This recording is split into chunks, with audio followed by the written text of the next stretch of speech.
Welcome to the Blah Podcast, everybody, and in this episode, everybody dies. I'm your co-host, Kevin Moeller. Along with me is Ben Briere and Chad Walsh. How you doing? That was Chad Walsh. This is Ben Briere. Nice. I like that intro a lot, Benny. Good stuff. Okay, so today, lads, we're talking about music, which is such a narrow topic. Yeah, it shouldn't have much time at all in this thing. Chad, why don't you drive the bus on this? Yeah, no worries. I was just kind of thinking it would be an interesting topic to meander through. I kind of thought we could talk about 10 out of 10 albums, you know, like so few people seem to listen to albums these days. True. Or have the time to listen to albums these days, but we grew up listening to albums and you couldn't really change or make mixes necessarily back in the day, even like pre-cassette or whatever. And sure. And so it kind of, at least for me, it was like all about the album, whereas it's not like that anymore. And it's almost like something was lost. So for me, like, I don't know, like my musical tastes have changed so much throughout the years and I like so much different stuff now. But like way back in the day, it was a lot of rocky stuff. And when I was maybe like a tween, 9 Inch Nails Closer was a 10 out of 10 for me. But also like Weezer's Blue album, I think was like super formative for me. So like Weezer's debut it was great. Was just so out of left field Great for album. me, even though it was super poppy and whatever. Yeah. And it was a huge series of hits with like, you know, some music videos that blew up on MTV, which is a whole nother musical topic that we'll probably get into of like the birth of MTV and stuff.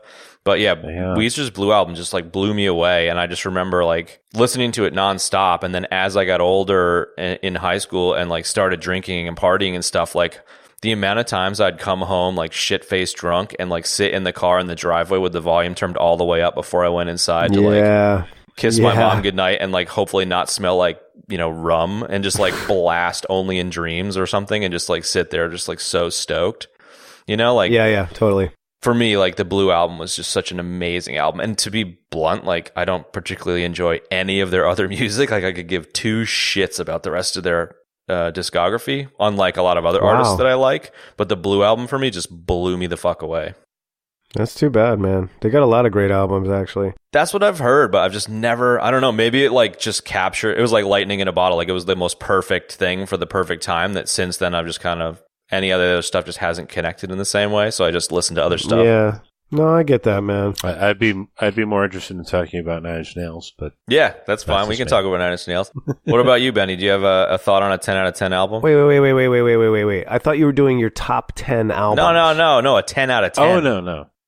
Oh, it's your 10 out of 10 album. Like a perfect album. So Chad's talking about like how nobody listens to albums anymore. People just listen to songs. Right. And back in the day, like you were forced to buy an album. So, you know, sometimes it was hit or miss. Like sometimes an album was just fucking spot on. Mm-hmm. So, all right. So, Benny, go ahead. Tell what's your 10 out of 10?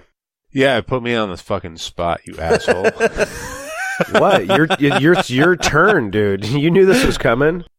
There's a bunch of them, though. You can name 5 or 6 of them. You don't need to pick like the best of the best of the best. Just name any 10 out of 10 album. Yeah. There you go. Okay.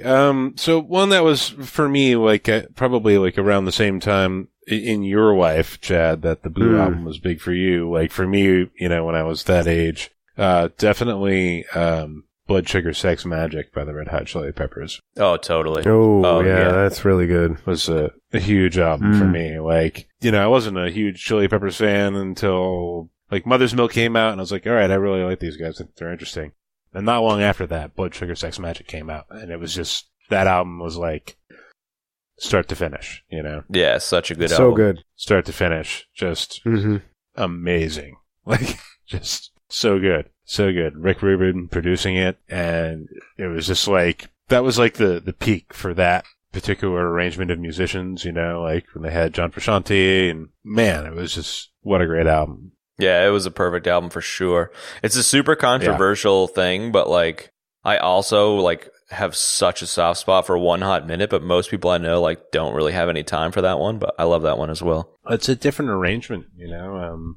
I don't have any problems with it. It's not my favorite, but I don't have any problems with it. You know, but Blood Sugar Sex Magic was just it was blood, sugar, sex, magic, man.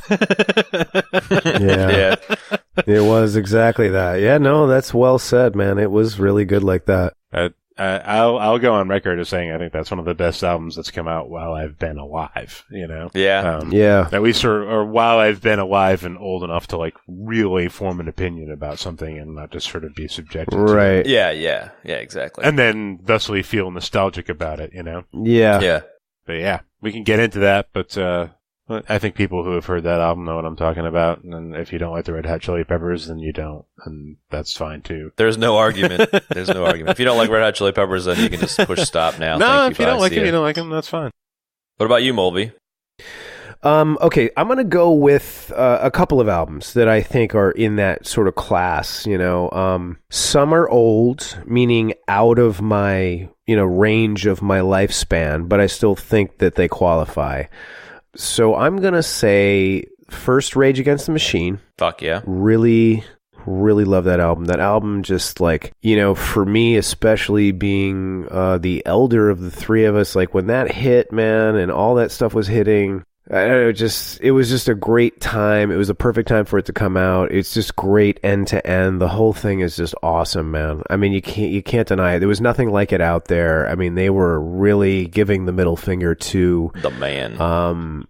To the man. Well, I hate using that term. Me too. That's why I said it. Played at this point, but to the establishment. You know what I mean? They were sort of giving the finger to the establishment in a new way, and that was a cool thing. The man is a real thing. No, I know what you mean. So definitely the first Rage album. I definitely Check Your Head just turned me on my head. Like that thing was so cool. Yep. It's so good end to end. The Beastie Boys, for those that they don't really know. kicked it up about 10 notches when they came out with Check Your Head. And then I'm going to say Master of Puppets for sure by Metallica. Like, that's a journey, man.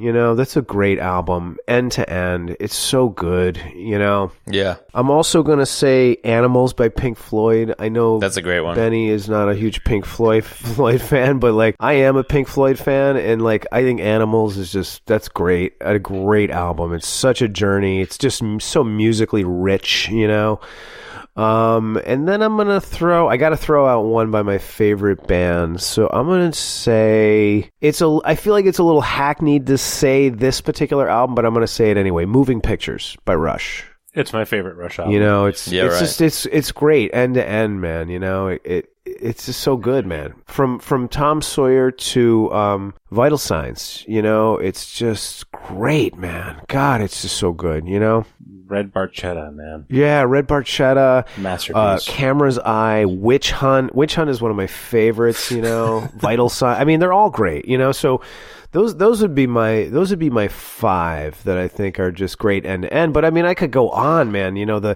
The first, I don't know if it's the first Public Enemy album, but the one that had, Don't Believe the Hype and Night of the Living Bassheads, like that was a great album, man. Man, absolutely great. Eric B. and Rakim, Paid in Full, like that album was so good, dude. Like there's just so many, man. Live, when Live came out with Throwing Copper, like I was listening to Live when they came out with Mental Jewelry, and I remember seeing them when they were right before Throwing Copper blew up into this huge, big, amazing thing, and like that was a great album, man. Soup to nuts, just so full of passion and just so heartfelt, and like, you can listen to it from the beginning to the end, and the musicianship on the album is so good. It's so rich. Those guys are really, really great. Really, really powerhouse band. So anyway, I could go on, but those are my top five. Or those are five. Circling back to Rage Against the Machine, did you ever see that hip hop dude who's got a YouTube channel that listens to it while driving around and just completely loses his mind? He listens to it for the first time. Oh, you know what? Yeah, I have seen that. I think you sent me that. That is really funny. Yeah, that's the best, man. You're talking about like React videos? Those are kind of fun. Yeah, it is like a React video. Yeah. Well, it was kind of like a React thing. It was like this guy like relies on his audience to recommend hip hop-ish albums, hip hop style like rock albums, metal-y stuff to him so you can try it out. And the audience like recommended Rage Against the Machine to him, and he's just driving. Yeah, there you go. Probably commuting to work or something on like a 40-minute drive, and it's just like a camera on his face, and he starts it up, and he just like loses his shit. Like, he's so stoked I've about seen it. It's funny. It's really great. We'll put a link in the show notes or something, but I would highly recommend checking it out if you haven't. Yeah, those are some great albums, dude, for sure. Thanks. I like how your example of a 10 out of 10 is like 10 examples of a 10 out of 10. Yeah, sorry, man. They're all good though. Well, you said it could be a couple of albums, so I went with that. Nah, that's cool. Absolutely. Well, as far as like a couple or 6 or 7 or 8 or 9. Yeah, whatever. Yeah, I mean, look, I could name a couple of Doors albums that are like that. I could name a Zeppelin album that's like that. I mean, there's plenty of albums like that. Top 10s. There's no shortage of albums. Oh shit, man! Getting back to Nine Inch Nails, the Downward Spiral. It's so good. Yeah, that's a really good one too, man. No doubt. Oh my god, that is another one that's just like, I don't listen to it all the time. I kind of forget that it's there, but then when I remember it and I actually just like sit down and listen to it, man, dude, Reznor has got an amazing talent. Oh my god! I just watched the Ken Burns 10-part Vietnam War on Netflix. Yeah. And like it was super good. Like I really enjoyed learning about the war in that great level series, of depth. But Reznor and Atticus Finch did a lot of the music for it, and fuck me, it was like a perfect fit. Wow. Like a bunch of Vietnam War like heavy footage, and it's just like industrial background music on it. It was just perfect. That's very cool. Yeah, the soundtrack they did was like part of the story. Like it was this like impressive layer of sound that kind of brought it home for you. Yeah, totally. I think that like brought it to life. The Nine Inch Nails circle back is perfect because it kind of ties into my kind of origin story a bit. Well, lay it down. So like for me, when I was a kid, I was like all about the radio when I was a kid, and there's like some really shitty poppy radio station, Cape 104, and like all of the various caregivers or whatever that took care of me while my parents were working would just listen to this like shitty pop, like these younger babysitter chicks or whatever. And so, growing up, it was all that kind of stuff. No big deal. It's like whatever you're exposed to is what you're exposed to. My mom and dad were like the waspiest people ever. And so it was all like, they're crushing like Phil Collins and stuff like that. You know what I mean? Like everything from like Patrick Bateman's CD collection from American Psycho. That's like the kind of music they listen to. They slightly less murder, but that's the kind of shit they listen to. They just no murder, and that was their thing. Yep. Mm-hmm. Yeah. Well, less murder. Less murder. Okay. Yeah, just slightly less murder. And so like I grew up with that kind of crap, and then I don't know, you become like an angry little munchkin, and so I think it was like MTV happened, and on Nantucket where I grew up, there were only a handful of stations, like television stations. I think there were like 6 or 7 or 8 television channels. And then one day, like MTV was one of them. Yeah. And so I don't even know how old I was. I was probably like 10 or something, 10 or 11 or 12. And it came on, and like I kept it on 24 hours a day. I just like left it on. And it was a huge like formative point for me, exposure to different stuff. And then I think it was like Headbangers Ball or something would be on at like 1 o'clock in the morning, and no, it was Beavis and Butthead. Beavis and Butthead, one of the things that they did was a Nine Inch Nails song, and I was like, holy shit, what is this? And then I ended up getting into Nine Inch Nails, and it's like the only thing I listened to for, I don't know, 8 years was Nine Inch Nails. Like everything that they put out, that's the only thing I listened to. Jesus. So from there, like, wow. It was all Nine Inch Nails all the time. And then I met friend of the show, Chad Strange, and he was super into electronic and kind of got into that. And then like later in high school, I had a crush on this chick who was all about like Dylan and like the Dead and shit. So I got into some of that stuff because you always, I don't know about you guys, but like dumb punk ass kids tend to like the music of the various people they have crushes on. Sure. Or are super close friends with. And then like, yeah, it was like kind of through relationships that I ended up broadening my tastes. Where like my ex was super into like Stevie Wonder and like Ella Fitzgerald and like all that kind of stuff, and like Tom Waits.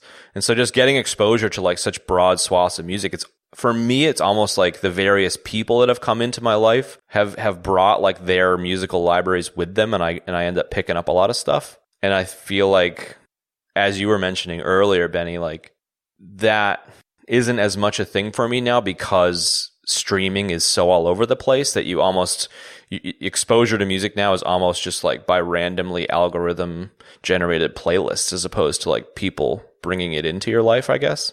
So it's just for me, like starting off with pop music and ending up with like liking almost any genre.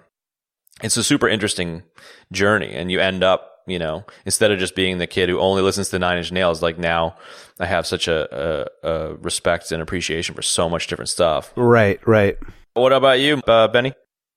Sure. When I was a wee lad, mainly being carried around, some of the first things I remember are songs, music, you know, shit that you would have heard in the grocery store or the mall or whatever. Or the elevator. In the 70s. Stuff like, yeah, or maybe now in the elevator, but, you know, stuff like Chuck Mangione, Feels So Good. Feels so good, man. You know, that shit. Dude, the likeness was uncanny. You know. I like your rendition, yeah. Yeah, thanks. So it started there. At some point later, I got a little, like, shitty record player with little shitty record player speakers. And I had some 45s. I had, like, the theme song to Footloose. And nice, so did I. I could totally see you both, like, prancing around your rooms to that. Doing a Ren to the Footloose soundtrack? Yeah, who didn't? With a really loose sweatshirt on. Definitely. Loose and baggy, almost like a woman would wear, but not. Huh, I like it. Well, you know, we're not having a fashion conversation here, but I did have a sweatshirt that was like a normal sweater, but then like an inside out cut off sleeve sweater that was sewn to the like it was like one piece, like you put it on, but it was like as if, you know, you had a... I know what you're saying. You could sell that for like $1,000 these days. Yeah, exactly. You could. Yeah, it was red and gray. Because of course it was. It was a thing. Definitely. All right, so you're rocking Footloose? Yeah, right, exactly. We're Footloose 45. You're dancing on your bed like Ren. Go ahead. Yeah, for some reason, movie soundtrack stuff. So, Footloose, the theme song to Ghostbusters. Ooh, yeah. You know. Classic. And then, like, you know, some Michael Jackson. Stuff. Definitely. Some Hall & Oates. Huey Lewis and the News. Yep. Yes, 90125. How about that? That had to be in there, right? Well, see, like, my brothers had that stuff. Yeah, okay. Yeah, Kev. So I could just... Sorry. You know what I mean? It was like, I could just kind of steal that from them or listen to it when they were listening to it. I don't know. This is just like my little collection of stuff, I guess, that I'm talking about. But, you know, my brothers were collecting records and they were listening to, you know, any 70s, like, rock you could imagine that you would hear nowadays. Like, sure, man. Kiss to Kansas, Boston, right? Fucking Foghat, whatever, what have you. Foghat. I love it. It's all out there. It's all out there to be heard on terrestrial radio. And I love all that stuff. But, you know, it was like stuff like that. And like, and was that kind of all the way through high school? All that stuff? No. This is when I'm like a kid. I don't know, between 7 and 10. I got you. Yeah. Yeah, and then moving on from there, getting into heavier metal, getting into hip hop, you know, breakdancing, like yep. all of that was like a phenomenon. Like it spread like wildfire, even way out into the boonies where I lived, you know, like it was the thing. But then at the same time, I was also getting into, you know, whatever. My older brothers are into like the hair metal kind of stuff. But then at the same time as hair metal was going on, there was also like kind of speed metal stuff like Motorhead and, you know, Iron Maiden and stuff like that. I guess the next step of that would be Metallica, that kind of thing. Anthrax. I kind of live in that zone for a while as my main thing. Yeah. You know, I also really liked Nine Inch Nails, which was kind of like a step into the electronic realm, you know, like industrial, that kind of stuff. Some new wave stuff, like 80s stuff that I loved that I didn't mention before, like Talking Heads and... Yeah, totally. I love Talking Heads. That kind of stuff. Good stuff. Yeah, Jesus Christ, man. I can go on and on forever. Yeah, well, I was just gonna say, like, knowing you and knowing like you ended up DJing and really into the electronic scene. How does it transition from that era into electronic, for example? Like, that's an interesting transition. Yeah, well, there was a direct line really there. And I'm glad you asked that question. there's the direct line there from the metal stuff to stuff like Nine Inch Nails and Ministry and, like the sort of crossover shit. Yeah, because you went deep dive into the electronic scene for a while. Yeah, sure. It was an option. And it was an option that I enjoyed. I don't know. I don't let much go. Yeah. It's still pretty much like all the same stuff. It's almost like additive, like... Yes. I kind of feel like when you're a kid, you go through phases of liking stuff, but as you get older, it just kind of, all the stuff that used to be a phase just all gets put into one big pile. It's like dumping a box of Legos on the floor. Like, they used to be sets, but now it's just like a giant pile of Legos, and you just pick up pieces here and there. Yeah, sure. Absolutely. Like, I had thought for the longest time that I had left, like, metal stuff for completely behind. Shit, it's only recently that I found stuff that I think is interesting in that zone, And you feel like you've left it behind, then you either stumble upon old stuff and you're like, God damn, I do still like this. Or, like you said, you find some new stuff that's in a similar vein. It's not like I never stopped loving the stuff that I loved. Sure. It was just that, move on to other stuff. It was just that, like, in that genre, things weren't moving in a direction that I particularly cared for. And so it's funny. Like, nothing is lost. Everything is, like... It's still there. It's just very much like you described about dumping the box of Legos out, and you still got all the parts there, and you can still build a house, or you can still build a car, or you can still build a spaceship, like whatever. It's like the best analogy. I love it. Just remix it, dude. Exactly. Was it similar for you, Mulvey, in terms of like people bringing stuff into your life, or is that kind of? Well, yeah. I mean, yes, exactly that. I mean, now, yeah. Yeah, people brought it into my... I mean, I think that's sort of what happens, man, is that people and things bring things into your frame, and then it either resonates or it doesn't. And I mean, that doesn't necessarily just apply to music, but, my story's not that dissimilar from the both of you. I remember being a kid and listening to, I still have this album. It was a 45... of the kids' book of The Hobbit. Nice. And by that I mean the Rankin Bass animated Hobbit. Same voice actors, the whole thing. And my brother and I actually found that album when my parents were moving a couple of years ago, and we literally freaked out. It was great. But, then I remember, my parents had music, but then, we sort of...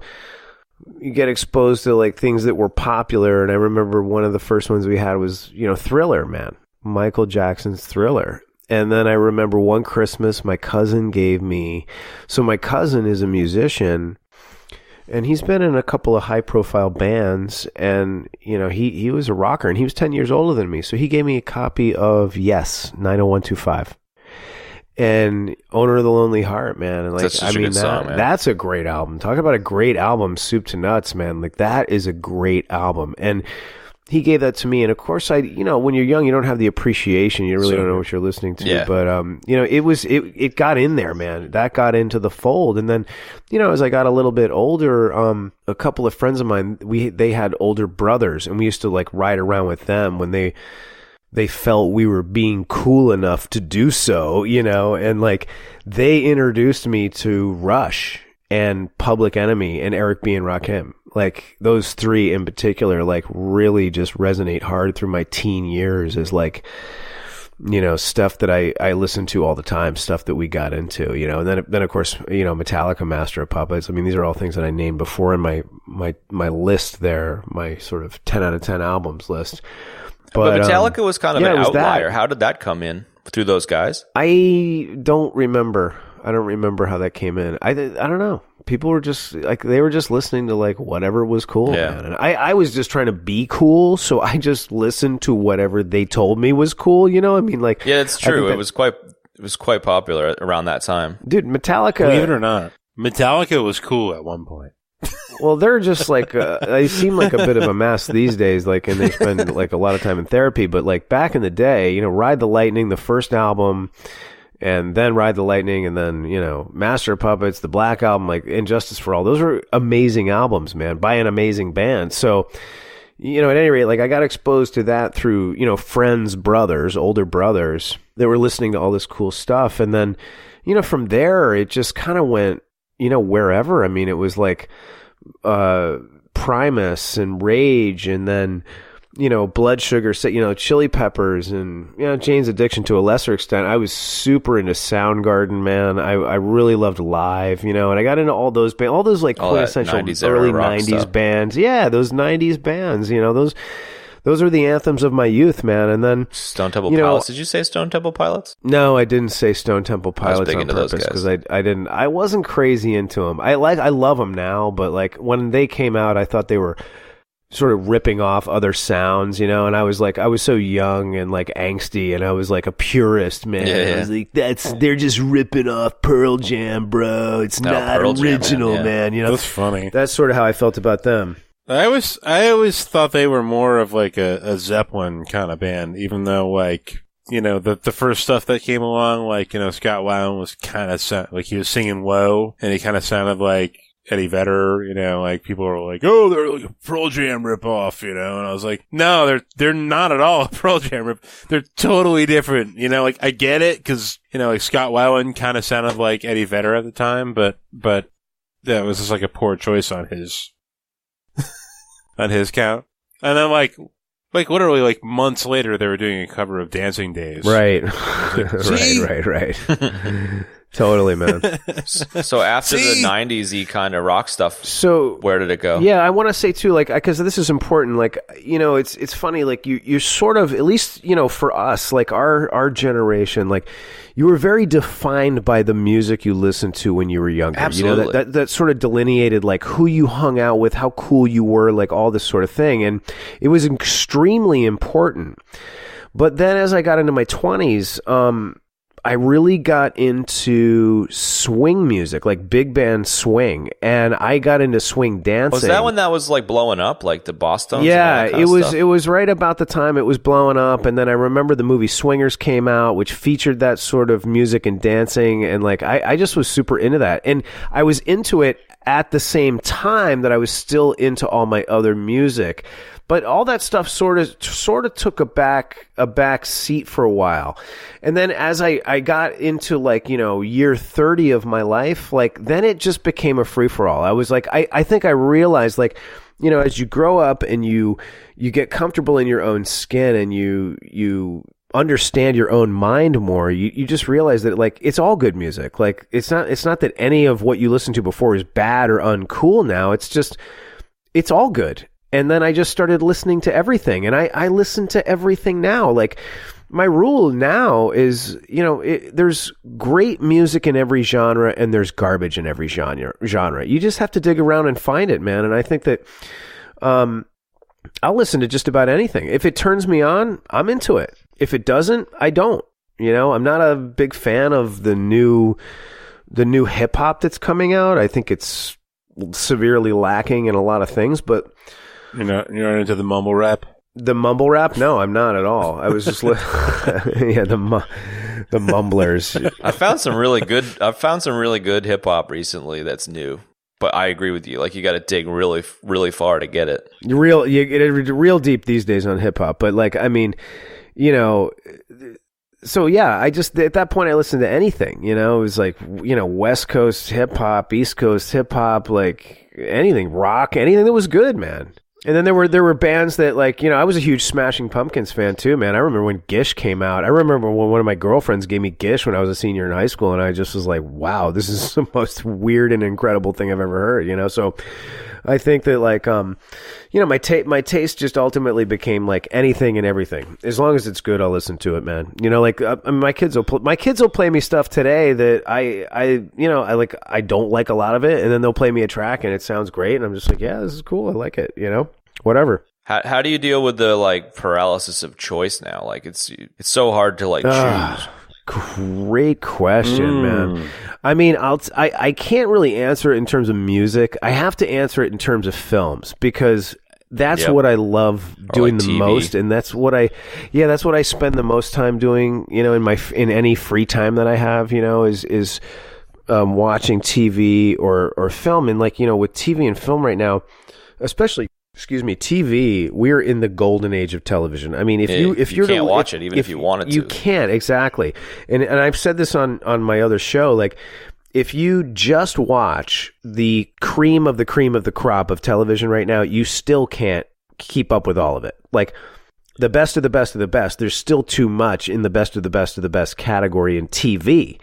Forget about films. Like, you know, you forget about I've spent a half hour traditional or more. film or indie film. Like, it's just, even the subgenres, you can't get through it. Yeah, absolutely. I mean, I think this, like, you know, all these new things that are cropping up, like these social media anxieties and this whatever you call, what did you call it? Choice paralysis? The paralysis of choice, yeah. Yeah, the paralysis of choice. Like, I mean, it's ridiculous. I've spent 30 to 45 minutes just looking for a movie to watch at night before I go to bed. And then, like, I don't pick anything. Well, how does the paralysis of choice, like, work with music? Like, for me, music was like, you had a handful of albums. Like, maybe it was like limited. I guess it literally was limited by technology, where you had 10 records or 10 tapes, or, you know, I remember when I finished school, I went traveling on a few trips. So, like, I finished high school and I was fortunate enough to save a bunch of money and travel through Europe by myself for like 6 months. So for 6 months, I was running around Europe having a great old time. I was like 17 years old, so it was like the best thing ever. And I had a cassette, like Walkman style cassette player, and I had maybe 6 tapes. So I had like a best of the Doors, a best of the Beatles. While I was traveling, Beastie Boys' Hello Nasty came out. Ooh. I ended up buying that at a cassette place in like Naples, Italy. Wow, nice. And like I had like maybe 1 or 2 other albums, and Weezer's Blue Album, even though it was, you know, already a perfect album for me at that point. And just like my entire trip, that 6 months was like those 6 tapes, and I like learned them all back to front to back. But nowadays, like, let's say like a 17-year-old kid were to do exactly the same thing, they'd have Spotify, and it would just be like all music, period. Do you know what I mean? I do know what you mean, and I think it's distracting. It's like it's too hard to choose something. It's too hard to select something because there's too much to choose from. I mean, that's what you're saying. Yeah, absolutely. It's exactly what I'm saying. Because, like, you go from the 6 tapes, you know, on a trip to, like, you know, the iPod era where you had like a music collection on a MP3 player and your library on your computer, and you might, instead of having 6 albums, you'd have 60 albums or whatever, or 5,000 songs. And like, even with like 60 albums or 5,000 songs, it was hard to pick something. And then now it's like infinite songs and infinite albums, and it's just like, it's overwhelming. It's you don't impossible. even know where to start. I don't even bother with like trying to find new stuff. I just like, I load in what I have, and like, that's it. I just sort of muddle my way through that, you know, like I still try to find new stuff. Same. But I spend a lot of time trying to find new stuff. Yeah, going back to option paralysis. That's Einstein and his wardrobe, right? Einstein had like the same suit, but he had like one for every day of the week. And everybody would be like, "Oh, why do you wear the same thing every day?" He'd be like, "I need to avoid option paralysis." Because like one less decision, too many things to pick from, you spend too much time trying to pick, right? Well, they also, like, there were studies that I believe there were studies that proved that you had a limited capacity for decision making, and so like one less decision to make in terms of what you eat for breakfast or what you wear is one more decision you can make on important stuff, you know? Oh yeah, absolutely, yeah. There's a number of decisions that it becomes too much. You know, so it's something like beyond 3 or 4 choices, like it's too many choices. Yeah. There's like a business framework called jobs to be done theory that's like hiring and firing of things in your life. So like a good example of like, and a bit of an explainer is like, you don't buy a drill so that you can drill a hole in the wall. You're buying a hole in the wall. Like the purpose, you're hiring the drill to give you a hole in the wall. You're not hiring the drill to drill that hole. You know what I mean? So like wow. Another example is like, you know, there was a study on Snickers candy bars versus Milky Way candy bars where they did like an analysis of it, and they found that the Milky Way candy bar was being hired as an indulgence and a reward for something, like, oh, I'm going to treat myself, whereas the Snickers was being hired as a meal replacement. So like there were completely different purposes for purchasing those items because they were being hired for different tasks. And once you understand what you're hiring, because it has peanuts, that's insane. Yeah, it was like 100% the case. Like just the addition of peanuts meant that they were hiring it for a completely different reason. And so you market the two different products in completely different ways, and you end up with great results in both circumstances. Well, they market it that way, but I didn't know anybody actually thought about it that way. That seems insane to me. Jesus. I know, right? I can't believe you just said that, Chad, but at the same time, I completely get it. It makes total sense. Right. And so like, it's a super interesting thing. And like, there's like really a bunch of cool videos about it on YouTube and stuff. I believe it comes out of Clay Christensen's Institute, which, yeah, it doesn't matter. Just look it up if you're interested. But like, I feel like one of the major things that music is hired to do in a jobs to be done sense is like really one of the key things when not listening to it by yourself is to impress your friends. Like you were saying, it's like a social signaling. The music that you listen to dictates who you're friends with and da-da-da-da-da. So like there's social status. Yeah, man. Yeah, there's like an internal component to like enjoying music that you enjoy. But there's, I'd say like, let's just say for the sake of argument, like half of it's internal enjoyment and fuck everybody else. And the other half of it's got to be social signaling, especially when you're a teenager. Like definitely, maybe what you were saying a second ago about being 30 years old and not giving a fuck. That's more like you're just kind of like, I don't care about the social signaling anymore. But when you're like forming who you are as a teenager, it's such a huge thing. Oh my God, massive. What people had on their iPods was such a massive thing. Like you just like look through people's iPods and be like, you're a fucking idiot. Look at all this crappy music. You know what I mean? Or vice versa.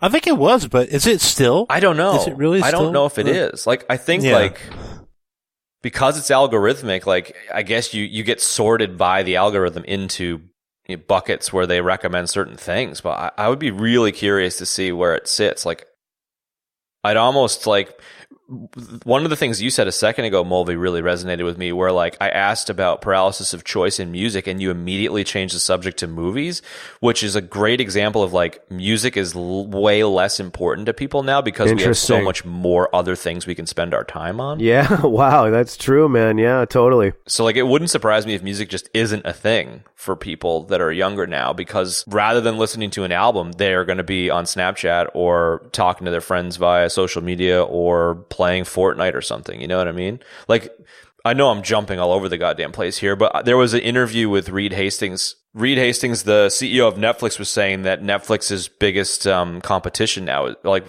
they consider Fortnite a bigger competitor to Netflix than, like, HBO. And I thought it was a super interesting. I was like, holy shit, yeah, right. So the paralysis of choice kind of stuff, Benny, like, how does that work for you? Oh, God. I think I'm getting better at it just because there weren't so many options that many years ago. Well, there are tons of options now. So you got to decide on something, right? How do you discover music now? Do you look at certain places or do you let it come to you? So I don't know how. I just do. I very much let things come to me, but sometimes I just try random things and decide that I like them or decide that I don't like them. You know, like I still do the thing. I still do all of it. Sometimes the algorithm suggests something to me that I like, and I'm like, oh, yeah, I really like that. And I'll, go so far as to suggest it to other people and, that kind of a thing. But sometimes I'm just a banana and I try something new randomly, whatever, I'll watch that I'll listen to that. And I find that I like it. So I don't know. I don't know if anything's really that different, to be honest with you. It's different in where you go to get it, and, and all of that stuff. But I am definitely, one thing about this podcast is it's kind of like a lot of it's about media consumption, right? It's about movies and music and, things that we like. So I find that I'm still just sometimes I just find shit on my own, like I just randomly find shit. Or sometimes I still find things by reading, like I'll, whatever, Jamiroquai. Great band. Is popping into my head as a band that I read about in Rolling Stone and decided to check out. Henceforth, at the time I liked them. So I still kind of do stuff like that, like I still read about stuff and listen to it. And I still find about, it's not everything is just suggested to me by an algorithm or there's a little bit of breathing room there, I guess, in terms of just how I'm discovering things. There's a lot of different ways. And of course, sometimes I just, I find myself actually listening to albums a lot more than I was. My subscription service, I have Google Play Music, which comes with YouTube Premium or whatever.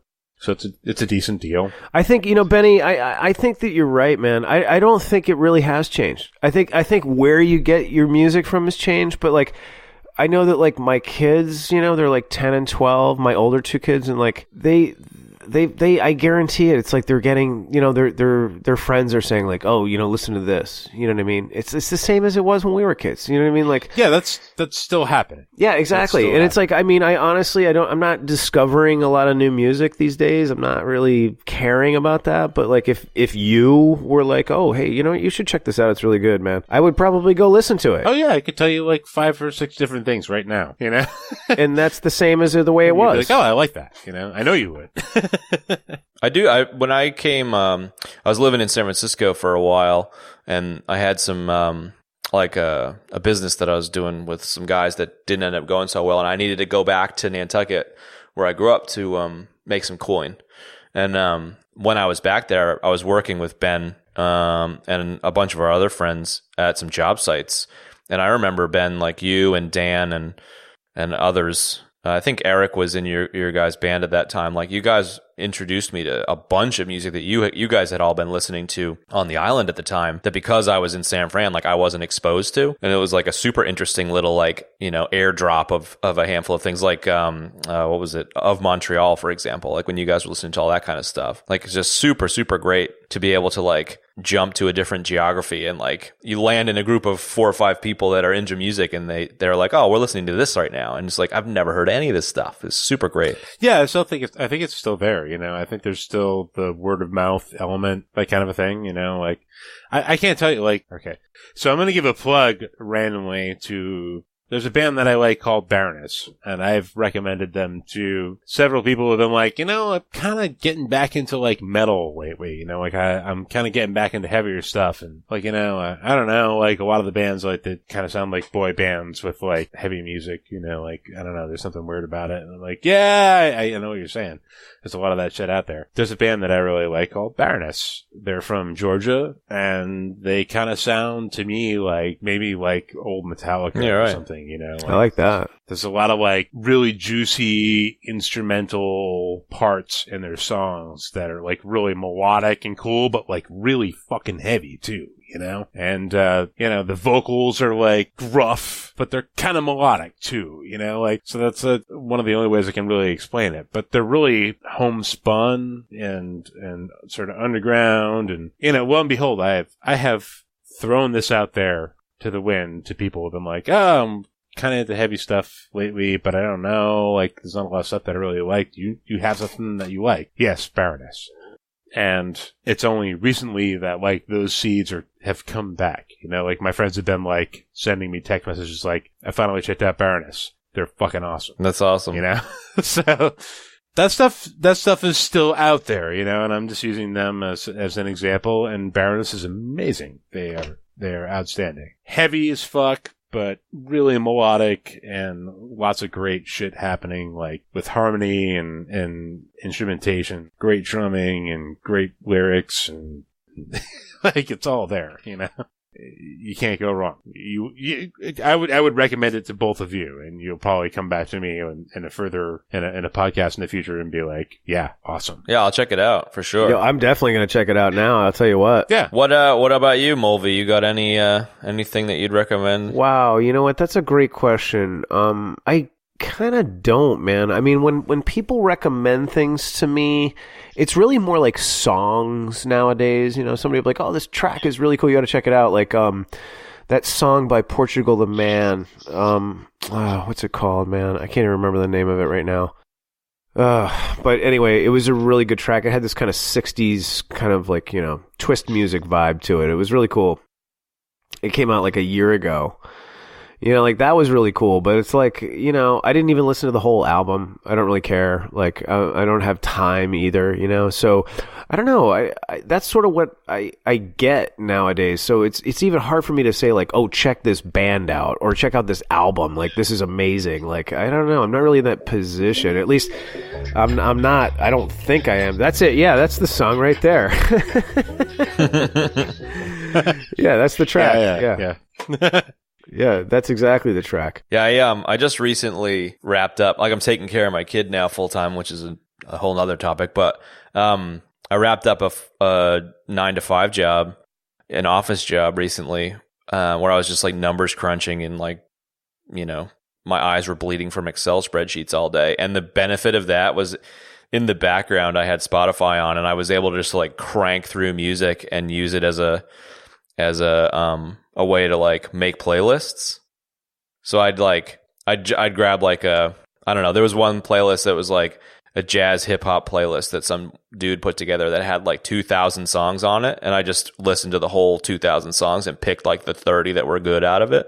And so just spent like hours doing that and put some playlists together. Was able to find some like decent stuff. Like it was interesting because I found that like 1 in 200, 1 in 300 songs was like a good song. Wow. Of these what a playlists crazy people number, were putting together. Man. Yeah, what a crazy number. So it was interesting because a lot of people on Spotify, or I would imagine other music services, tend to dump large quantities of songs into, you'll get like 1,000 song playlist and they probably just put it on shuffle, which is fine, whatever. But they've probably done a little bit of work of like finding decent stuff instead of it just being the entire genre dropped in. But even in that like 1,000 songs, there were only a handful of like maybe 5 or 10 songs that were good, like great. I wasn't like pulling music over that was like, it's all right. I was just kind of like, fuck, that's a good song, and drop that into a playlist, you know? And it was just interesting to how much you had to go through to find stuff that you're like, wow, you know? Yeah, definitely. And I think I think the things that I discover too are not new. Like a lot of stuff, it's new to me, but I discover stuff that's new to me, but not new, you know?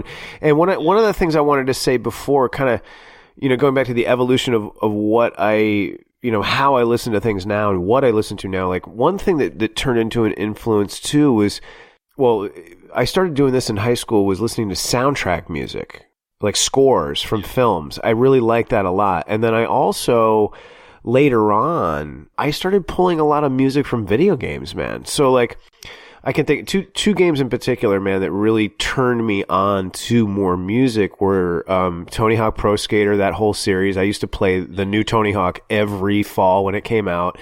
And then also Grand Theft Auto, man. GTA, like there's man. so much great music in GTA. I found tons of great music in GTA stuff. And tons in Tony Hawk. I loved Vice City, dude. You know, all and the again, 80s it wasn't new music, but it was new to me. Absolutely. So video games, great source of music. And then there was now like, I listen to, when we were teens or like later teens, all the Tarantino stuff. Like he had great soundtrack playlists and stuff. Yes. And then like Snatch and now those guys. Yeah, it was all stuff I had heard before, but it was like, it was cool to hear it all. Like, it was cool to hear it again. It was cool to hear it. Like curated. Yeah, all in one place. Definitely. And I also, there was a period in high school where I just listened to all 60s music. It was like Crosby, Stills and Nash, Creedence Clearwater Revival, The Doors. I listened to all of it, man. I knew every single album, and I still have all those albums, you know? Yeah, sure. There's like a whole slew of music from movies about Vietnam. Yeah. That's amazing, you know? It's what you're talking about, Kevin. Like, it's like Doors and Creedence and, you know, like all that kind of stuff. Like, totally. It's interesting to hear a perfect album. I think we should probably do another show on like digging into specific albums and like talking about music in more depth. I feel like this episode's like been way more of a higher level kind of conversation about it. I think there's tons of opportunity to like share playlists and like even put some playlists up on in the show notes for this so that people can listen to it or whatever, and then like come back and talk about Definitely. it. Yeah.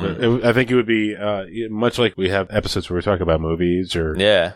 I think it would be great to talk about specific albums. Totally. I'd be really curious to listen to that band you were talking about. What was the name of it again, Benny? Baroness. Yeah. Baroness. Baroness. I'd be interested to listen to that and talk about that in the next show, and then maybe dig into other deeper musical stuff. Yeah, I mean it's metal, but I think it's good metal. You know. Yeah, that's cool, man. I'm down. Yeah. I'm all about it, man. I'll plug the hell out of them. They're one band that I've suggested to people that I kind of found randomly through algorithms or whatever. And it's taken people a while to actually be like, what was that band he was talking about? I want to listen to some music right now, you know? And then they do, and then inevitably I get a text like, holy fuck, Baroness. You know?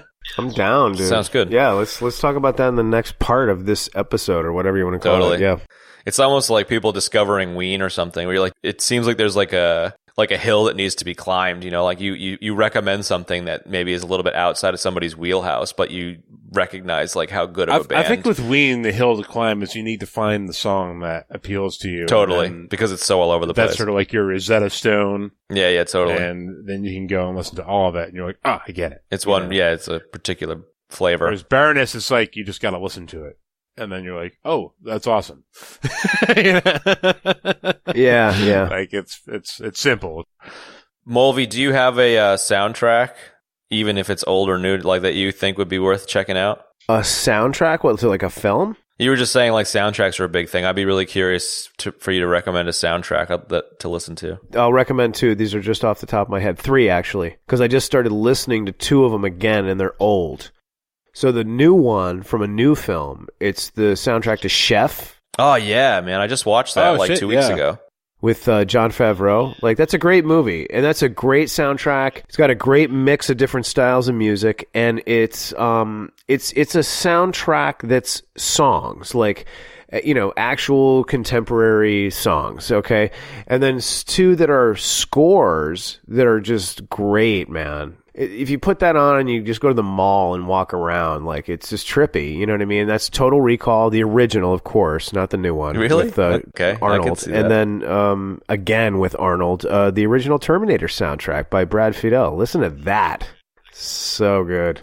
I love how it's like walking around the mall kind of soundtrack. Well, I'm just saying, like, it's cool to go to a place where there's a lot of people. Like, you could do it in, like, New York or Boston, too. Just, like, throw it on and, like, drown out the world, but that's playing as you're walking around, looking at stuff. It's just trippy. That's awesome. So, anyway, those are my picks. There's a whole walking around the mall soundtrack, like, there's a whole sort of genre of music out there, vaporwave, that has that mall soundtrack vibe, kind of a play on vaporware, which is like, it's sort of, the whole movement is about the idea of like a future that never happened. But there's like a subgenre of vaporwave called mall soft. Oh my god, come on, really? It's like, it's like electronic music, but like they distance things with like reverb and people, like sounds of people walking and talking. Oh wow. That's amazing. Lots of, it just sounds like you're in a mall and That's there's weird. like random music playing and stuff going on, That's great. It's not for everyone, but I like it. Interesting. It's cool. It's great to listen to when you don't really want to focus on it. Very cool. That's awesome, man. And for me, I've got like a bunch of playlists that I've put together, so I'll share one. And I think it would be awesome to listen to each of these recommendations, and we'll chat about them a little bit, and maybe other albums and music that we like in the next episode, because it's a big subject. I think it'd be worth splitting it. Yeah, well, yeah. I mean, I'd like to think music is a big subject. Yeah, it's crazy. It's worth like splitting a few atoms over. Yeah. It was a great chat, and I think there's plenty more to talk about next time. Definitely. All right, bros. Let's pick it up. Let's pick it up there. This is a lot of fun. Perfect.